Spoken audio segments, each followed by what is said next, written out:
नमस्कार सारे भाई भाई। मैं विकास भाई। ऐसा है, मेवात के अंदर हमारे हिंदू भाई मारे गए थे, यात्रा लेकर जाऊं थे। मारे जाने के बाद में सहानुभूति देने के बजाय, उनके साथ खड़े होने के बजाय, कुछ ऐसे लोग जो सत्ता परिवर्तन को बिल्कुल उतावले बैठे हैं, उन्होंने पंचायतों का एक दौर स्टार्ट कर दिया और हमारी माँ बहन बेटियों में जो अपनी इज्जत बचा के, जान बचा के वहां से बाजी, उनकी चप्पलों का मजाक उड़ाना चालू कर दिया। जो हमारे भाई बलिदान हुए, उनकी चप्पलों का मजाक उड़ाना चालू कर दिया। और इन्होंने हिंदुओं को गुंडे, बदमाश और हथियारों से लैस, और मेवात के जो मुस्लिम थे उनको शांति प्रिय समुदाय के रूप में अपनी पंचायतों के अंदर फैसला सुना दिया।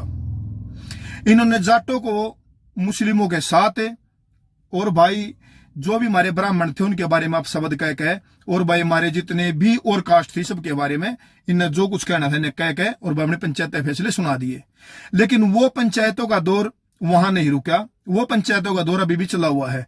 इन्होंने राजस्थान के अंदर जो हरियाणा से सटा हुआ एरिया है, मेवात हिंसा को लेकर एक पंचायत करी। उसमें देश के बड़े बड़े चौधरी जो कई आंदोलनों से जुड़े रहे हैं, खासकर किसान आंदोलन थे, वो चौधरी वहां पाए।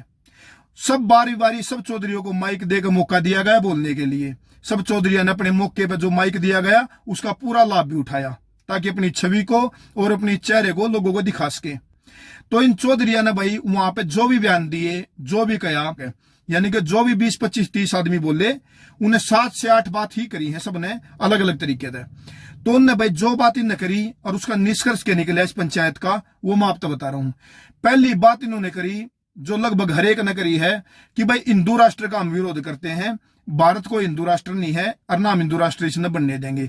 हाँ, न पाकिस्तान को सपोर्ट करके नू जरूर कहा है कि पाकिस्तान मुस्लिमों के लिए बनाया गया राष्ट्र था, तो मुस्लिमों के लिए रिजर्व है। लेकिन भारत को एक धर्मशाला इस पंचायत में घोषित कर दिया गया। कोई आगे यहाँ रह सकता है, चाहे हिंदुओं के ऊपर हमला करो और चाहे मंदिरों के ऊपर हमला करो। दूसरी बात थी भाई, जो यहाँ पे सत्यपाल मलिक आया हुआ था गवर्नर, उसको अपने जीवन की आखिरी घड़ियों में भी उसके सत्ता की जो इतनी लालसा उसके ऊपर लगी हुई है, वो जो पुलवामा हमले के बारे में बार बार बोलता है, उसने भी अपनी मन के विचार रखे। उसने भी कहा माइक पकड़ का हाथ में कि जुनेद और नासिर के हत्यारे भी तक नहीं पकड़े गए हैं। यह सतपाल मलिक उस जुनेद और नासिर की पैरवी कर रहा है जो पुलिस का वांटेड था। लाखों गायें उन्होंने कटवाई थी और उसके ऊपर इनाम रखा हुआ था। लेकिन सतपाल मलिक को उनके साथ इतना भाईचारा, अपने बेटे की तरह लग रहे हैं वो दोनों सतपाल मलिक को। तो बोले, मैं रात को किसी भी समय मेरी नींद उखड़ जाती है और मैं बैठ जाता हूं, और मेरे को मतलब मन में यह आता कि कब पकड़े जाएंगे उनके हत्यारे। तो सतपाल मलिक ने बहुत बड़ा दुख व्यक्त किया है और यह कहा, भाई जुनेद और नासिर के हत्यारे को पकड़वाओ, वरना मैं इस जीवन में शायद इस कष्ट के साथ मैं मरना नहीं चाहता। भाई दूसरा ही था भाई, जुनेद और नासिर के प्रति हमदर्दी का प्रस्ताव पारित कर दिया गया।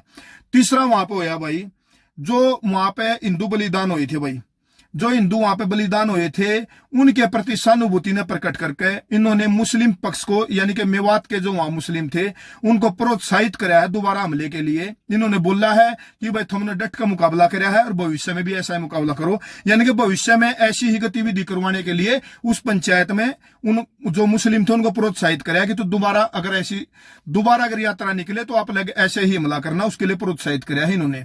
वहां पर यह प्रस्ताव भी पारित होया भाई, प्रोत्साहन का।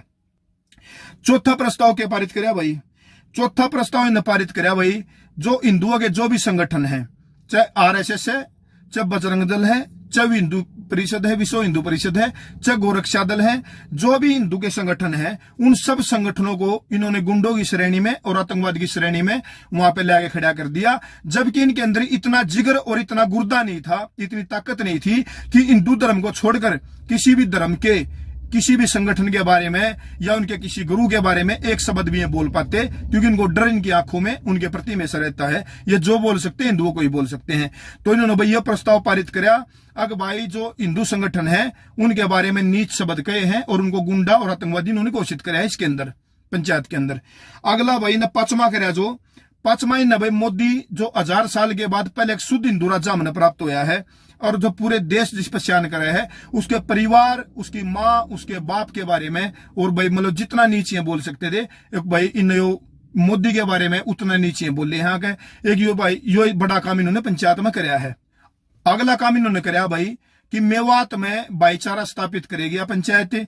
बाकी इन्होंने जो हिंदू वहां पे मारे गए, जो यात्रा में गए, भविष्य में उनके साथ इन्होंने खड़ा होना है कि नहीं खड़ा होना है, वो इन्होंने कुछ नहीं कहा है। इन्होंने मुस्लिमों के साथ भाईचारा स्थापित करने के लिए एक प्रस्ताव पारित कराया है कि बाकी भाई हिंदू जो 36 बिरादरी है वहां जाओ बाढ़ में, लेकिन भाई हमारा भाईचारा इनकी गिल्ला है। इस पंचायत में प्रस्ताव पारित होया भाई। लेकिन जो ये 56 देश इनके हैं और जो 100 देश क्रिश्चना के हैं, इन उसके बारे में एक शब्द बोलने की इनकी हिम्मत नहीं हुई कि भाई उन 56 देश लेकर 100 देश लेकर उनकी लालसा खत्म नहीं हो रही और हम अपने एक देश की भी हिंदू राष्ट्र के लिए डिमांड नहीं कर सकते। और एक अगला इन्होंने एक प्रस्ताव पारित कराया कि मेवात में मुसलमानों के ऊपर कोई भी दिक्कत परेशानी आओगी तो हम ट्रैक्टर लेकर उतर जाएंगे, कई लाख ट्रैक्टर लेकर आएंगे उनके समर्थन में। लेकिन उन्हें हिंदुओं के ऊपर एक बात ये नहीं कही कि अगर दोबारा हिंदुओं के ऊपर यहाँ पर हमला कर दिया तो हम ट्रैक्टर लेकर आएंगे। हिंदुओं के समर्थन में उन्होंने ट्रैक्टर नहीं उतारने की बात कही, इन्होंने मुस्लिमों के समर्थन में ट्रैक्टर उतारने की बात कही। वो प्रस्ताव इन्होंने पारित कराया है। तो भाई इसके अंदर जो निष्कर्ष क्या निकला, इस पंचायत का निष्कर्ष कह रहा, वैसे निष्कर्ष एक निकलता है लेकिन इसके 2 निष्कर्ष निकले हैं क्योंकि भाई वक्ता भी बहुत ज्यादा थे तो निष्कर्ष भी ज्यादा ही निकलने थे। पहला निष्कर्ष वो निकला कि भाई हिंदू राष्ट्र और हिंदुओं का विरोध इसके अंदर दबा के कराया गया है जितना भी ये लोग कर सकते थे। अब भाई हम हिंदू राष्ट्र के विरोध में है और भाई हिंदुआ के पक्ष में कोई भी आदमी नहीं खड़े होंगे अगर किसी प्रकार की हमारी धार्मिक यात्रा निकलेगी तो पहला हिंदू विरोध का निष्कर्ष निकला। दूसरा निष्कर्ष लग गया भाई सत्ता परिवर्तन के लिए ये लोग बहुत ही ज्यादा उतावले हैं। इनके हर एक वक्ता ने यह बात कही है कि बीजेपी तो वोट नहीं देनी, बीजेपी तो हम वोट नहीं देंगे। तो इनके 2 निष्कर्ष लगड़े, हिंदू धर्म का विरोध और ये सत्ता परिवर्तन करना चाह रहे हैं। बाकी भाई समाज, हमारा भाईचारा, हमारी 36 बिरादरी और ये 100 करोड़ हिंदू सबकी नजर भाई इस पंचायत के ऊपर बन रही थी। सब ने देखी यह चीज। बाकी भाई हम खुद तो वीडियो निकाल गए और इनकी वीडियो सुनियो। नू नहीं आपने मेरी बात तो प्रभावित होना है, इनकी वीडियो सुनियो। मैंने जो बताया है, मैंने बहुत सारी बातें नहीं बताई। इन्होंने हिंदू संगठन, हिंदू जो हमारे भाई गुरु हैं और भाई हिंदू राष्ट्र के बारे में बहुत ही नीच और जितना घृणापूर्वक शब्द बोल सकते थे बोले हैं। जय हिंद, जय भारत।